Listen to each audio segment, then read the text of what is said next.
আসসালামু আলাইকুম। সুপ্রিয় শিক্ষার্থী বন্ধুরা, ইয়ারএসএস একাডেমিতে তোমাদের সবাইকে স্বাগতম। প্রিয় শিক্ষার্থী বন্ধুরা, আজকে আমরা আলোচনা করব নবম শ্রেণীর দ্বিতীয় অধ্যায় তাপমাত্রা ও তাপ, এই অধ্যায়ের একটি গুরুত্বপূর্ণ টপিক, সেটি হচ্ছে পদার্থের অবস্থার পরিবর্তনের তাপের প্রভাব। অর্থাৎ অবস্থার পরিবর্তন হলে তাপের কিরকম প্রভাব পড়ে বা তাপের প্রভাবে কিভাবে অবস্থার পরিবর্তন হয়। এই টপিকের ভিতরে আসলে তিনটা টপিক, সেটা হচ্ছে কঠিন থেকে তরল, তরল থেকে কঠিন, তরল থেকে গ্যাস, গ্যাস থেকে তরল, কঠিন থেকে গ্যাস, গ্যাস থেকে কঠিন। আমরা আজকে এগুলো নিয়ে বিস্তারিত আলোচনা করব, তাই অবশ্যই তোমরা ভিডিওটি না টেনে সম্পূর্ণ দেখবে। তবে তোমাদের কাছে একটা রিকোয়েস্ট না করলেই নয়, তোমরা অনেকে আমার ভিডিও দেখো ঠিকই, কিন্তু চ্যানেলটিকে সাবস্ক্রাইব করো না।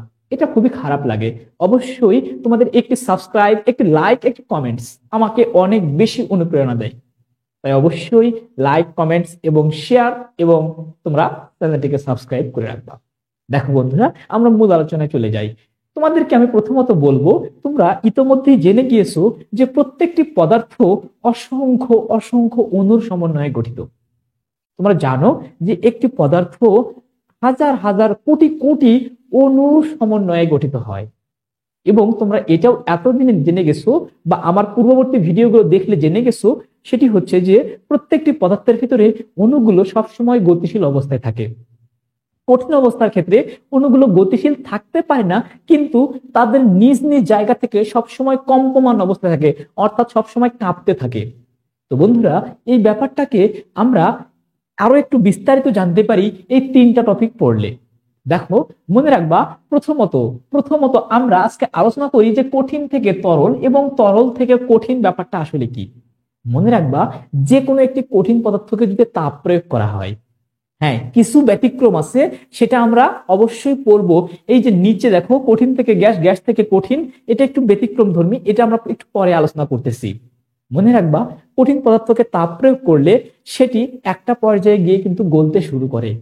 ব্যাপারটাকে একটু বাস্তবিক চিন্তা করো। এরকম করে ধরে নাও যে এক খণ্ড বরফকে যদি আমরা বায়ুর সংস্পর্শে রেখে দেই, একটু পরে দেখবা বরফ গলতে শুরু করবে। বরফ যখন গলতে শুরু করে, সম্পূর্ণ বরফটা কিন্তু একসাথে গলে যায় না, আস্তে আস্তে গলে। কিছু বরফ থাকে, কিছু পানিও থাকে। মনে রাখবা, এই যে বরফ অর্থাৎ কঠিন থেকে তরলে পরিণত হলো, এই প্রক্রিয়াটাকে বলে কি? গলন। এই প্রক্রিয়াটাকে আমরা কি বলবো বন্ধুরা? গলন। মনে রাখবা, এখান থেকে গলন কাকে বলে একটা প্রশ্ন করতে পারি। যে প্রক্রিয়ার মাধ্যমে একটি কঠিন পদার্থ গলে তরলে পরিণত হয়, সেই প্রক্রিয়াকে আমরা বলবো গলনাঙ্ক, গলন। এই প্রক্রিয়াকে আমরা বলবো হচ্ছে গলন। তাহলে যে প্রক্রিয়ায় কঠিন থেকে গলে তরলে পরিণত হয়, সেই প্রক্রিয়াটাকে বলবো গলন। আর গলনাঙ্ক ব্যাপারটা কি? যে তাপমাত্রায় 1 atm চাপে, 1 atm এর ফুল ফর্ম হচ্ছে অ্যাটমসফিয়ার বা বায়ুমণ্ডলীয় চাপ। মনে রাখবা, 1 atm চাপে যে তাপমাত্রায় কোনো কঠিন পদার্থ গলতে শুরু করে, সেই তাপমাত্রাটাকে বলবো হচ্ছে গলনাঙ্ক। মনে রাখবা, গলন এবং গলনাঙ্ক ব্যাপারটা কিন্তু আলাদা। গলন হচ্ছে একটি প্রক্রিয়া, যে প্রক্রিয়ায় কঠিন থেকে গলে তরলে পরিণত হয়, সেই প্রক্রিয়াটা হচ্ছে গলন। আর যে তাপমাত্রায় গলতে শুরু করে, সেই তাপমাত্রাটাকে বলা হয় গলনাঙ্ক। তাহলে গলনাঙ্ক ব্যাপারটা হচ্ছে একটা তাপমাত্রা, আর গলন ব্যাপারটা হচ্ছে একটা প্রক্রিয়া। এখন দেখো তো, কোনো একটি কঠিন পদার্থকে তাপ প্রয়োগ করলে সেটি কিন্তু গলে তরল হয়, এবং তরলকে আমরা ব্যাপারটা একটু এরকম যে একটা বরফ নিলাম, বরফকে তাপ দিলাম মানে কি, বায়ুর সংস্পর্শে রাখলেই কিন্তু বরফ গলতে যায়, কারণ 0 ডিগ্রি সেলসিয়াস তাপমাত্রায় বরফ গলতে থাকে। তো মনে রাখবা, 0 ডিগ্রি সেলসিয়াস তাপমাত্রায় বরফ গলে যায়, তার মানে বরফের গলনাঙ্ক কত? 0 ডিগ্রি সেলসিয়াস। তার মানে বরফের গলনাঙ্ক কত বন্ধুরা? 0 ডিগ্রি সেলসিয়াস। তাহলে আমরা কি বললাম? যে তাপমাত্রায় গলে সেই তাপমাত্রাটা হচ্ছে গলনাঙ্ক। বরফ যেহেতু 0 ডিগ্রি সেলসিয়াস তাপমাত্রায় গলে, তার মানে বরফের গলনাঙ্ক হচ্ছে 0 ডিগ্রি।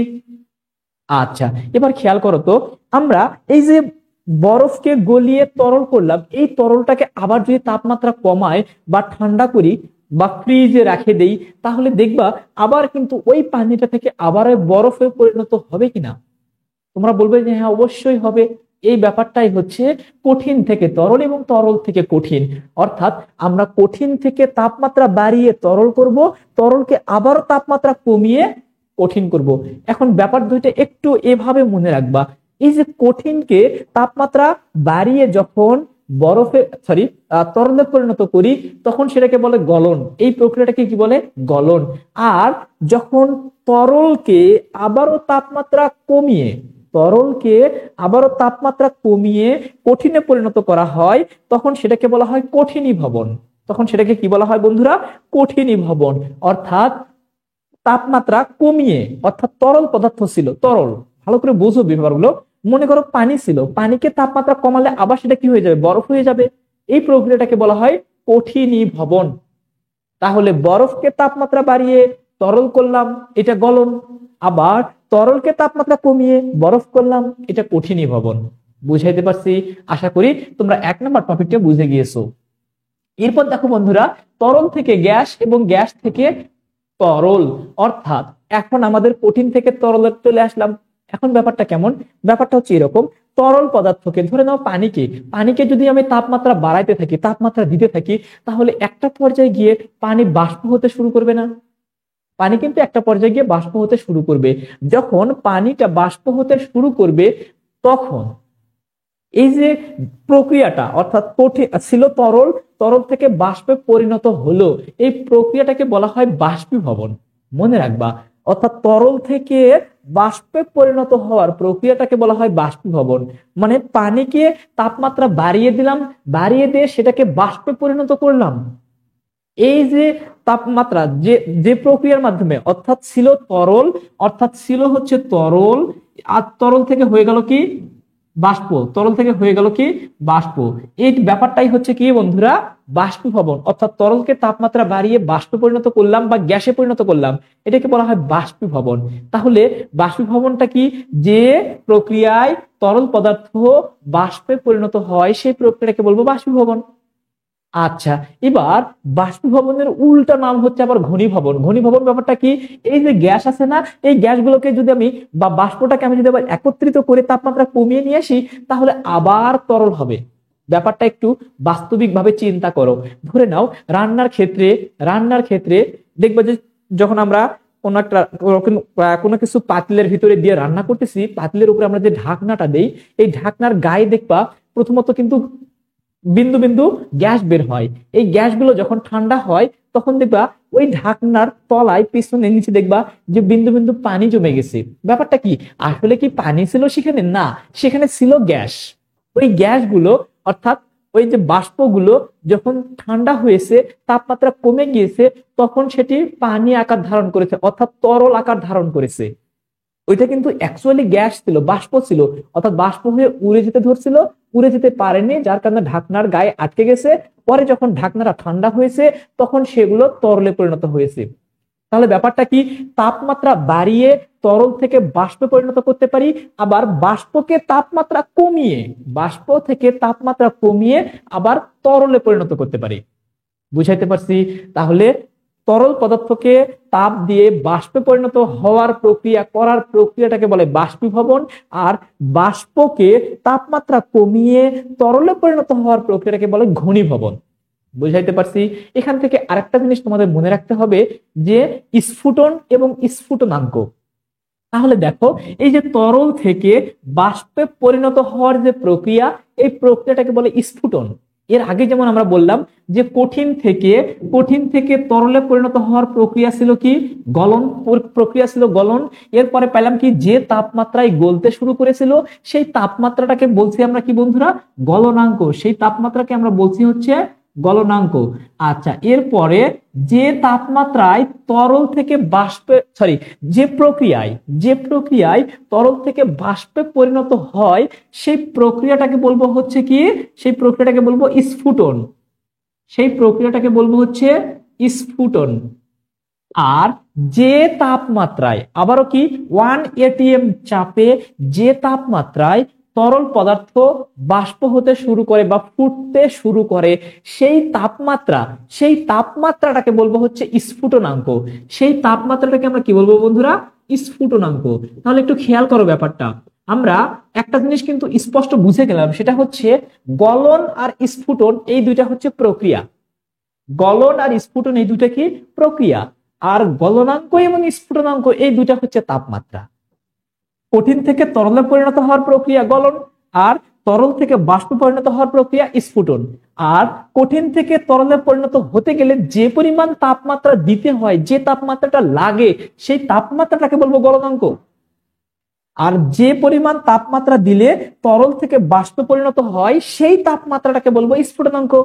তাহলে গলন, গলনাঙ্ক, স্ফুটন, স্ফুটনাঙ্ক তোমরা নিশ্চয়ই বুঝে গেছো। তাহলে এখান থেকে কিন্তু আমরা একটা টেকনিক অবলম্বন করতে পারি, সেটা কি, যে কঠিনকে তাপ দিলে, এটা আমরা হচ্ছে কি দিচ্ছি, তাপ দিচ্ছি। এ পাশে যদি আমি তাপ দেই তাহলে তরল হচ্ছে, তরলকে আরো তাপ দেই তাহলে কি হবে বন্ধুরা, বাষ্প হবে বা গ্যাস হবে। এবার যদি গ্যাসকে তাপমাত্রা কমিয়ে নিয়ে আসি, প্লাস তাপ, এবার যদি আমি মাইনাস তাপ করি, অর্থাৎ তাপমাত্রা যদি আমি কমাই, তাহলে কি করব, গ্যাসকে তাপমাত্রা মাইনাস করলে পাবো কি, তরল। তরলকে আরো তাপমাত্রা যদি আমি মাইনাস করি তাহলে কি পাবো বন্ধুরা, কঠিন। তাহলে দেখো আমরা কিন্তু এটা লিখতে পারি যে কঠিনকে তাপ দিলে তরল, তরলকে তাপ দিলে গ্যাস, আবার গ্যাসকে তাপমাত্রা কমালে তরল, তরলকে তাপমাত্রা কমালে কঠিন।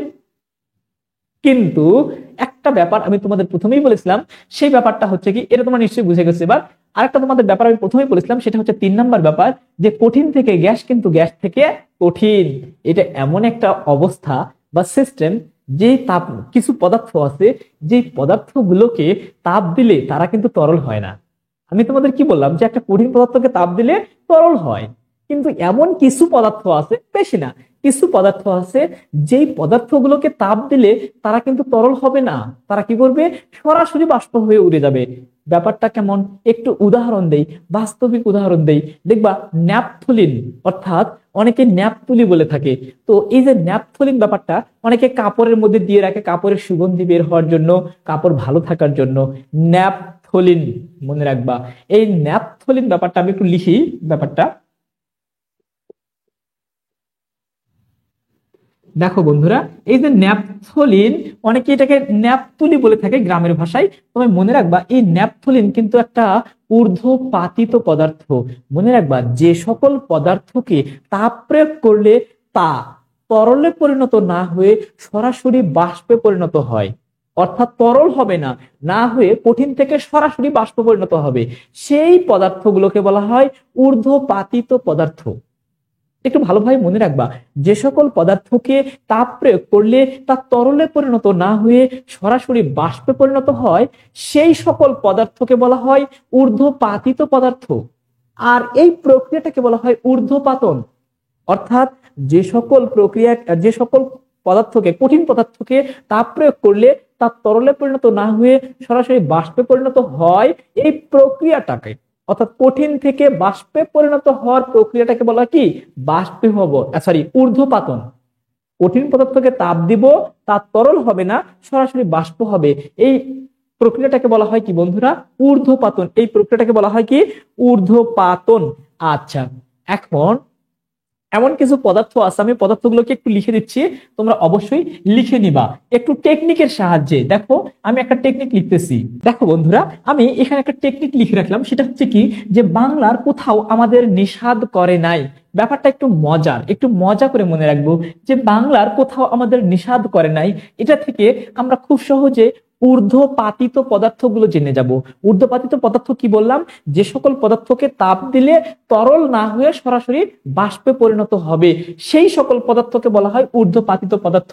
মনে রাখবা, যে বাংলার কোথাও আমাদের নিষাদ করে নাই, এই কথাটা যদি মনে রাখতে পারো তাহলে ঊর্ধ্বপাতিত পদার্থগুলো মনে রাখতে পারবা কিভাবে। দেখো, যে বাংলার কিন্তু বেনজোইক অ্যাসিড, মনে রাখবা বেনজোইক অ্যাসিড একটি ঊর্ধ্বপাতিত পদার্থ, অর্থাৎ এটা কঠিন পদার্থ, কিন্তু তাপ দিলে সরাসরি বাষ্প হবে, তরল হবে না। আবার দেখো, কোথাওতে হচ্ছে কর্পূর, মানে কতে মনে রাখবে কি, কর্পূর, অর্থাৎ কর্পূর একটা ঊর্ধ্বপাতিত পদার্থ। এরপরে আমাদের, অর্থাৎ আতে মনে রাখবা আয়োডিন, তাহলে আয়োডিন একটি ঊর্ধ্বপাতিত পদার্থ, অর্থাৎ আয়োডিনও কঠিন পদার্থ, কিন্তু তাপ দিলে সরাসরি গ্যাসে পরিণত হবে। এরপরে দেখো, নিষাদতে হচ্ছে নিষাদল, মনে রাখবা নিষাদলও একটি ঊর্ধ্বপাতিত পদার্থ, অর্থাৎ তাপ দিলে সরাসরি বাষ্পে পরিণত হবে। এরপরে দেখো, কার্বন ডাইঅক্সাইড, মনে রাখবা এটি মোস্ট ইম্পর্টেন্ট। সেটি কি জানো, কার্বন ডাইঅক্সাইড, আমি যদি CO2 লিখি এবং পাশে যদি ব্র্যাকেটের ভিতরে জি দেওয়া থাকে, মনে রাখবা তাহলে কার্বন ডাইঅক্সাইড জি দ্বারা বোঝায় গ্যাস, অর্থাৎ গ্যাসীয় কার্বন ডাইঅক্সাইড কিন্তু ঊর্ধ্বপাতিত পদার্থ নয়। ভালোভাবে মনে রাখবা, গ্যাসীয় কার্বন ডাই অক্সাইড কিন্তু ঊর্ধ্ববাহিত পদার্থ নয়, কঠিন কার্বন ডাই অক্সাইড ঊর্ধ্ববাহিত পদার্থ। অর্থাৎ যদি কার্বন ডাই অক্সাইডটা কঠিন হয়, অর্থাৎ ব্র্যাকেটের ভিতর এভাবে এস লেখা থাকে, এস মানে বোঝায় সলিড, কঠিন, তাহলে কঠিন কার্বন ডাই অক্সাইড একটি কি ঊর্ধ্বপাতিত পদার্থ। অর্থাৎ কঠিন কার্বন ডাই অক্সাইডকে তাপ দিলে তা তরল হবে না, না হয়ে সরাসরি বাষ্প হয়ে উড়ে যাবে।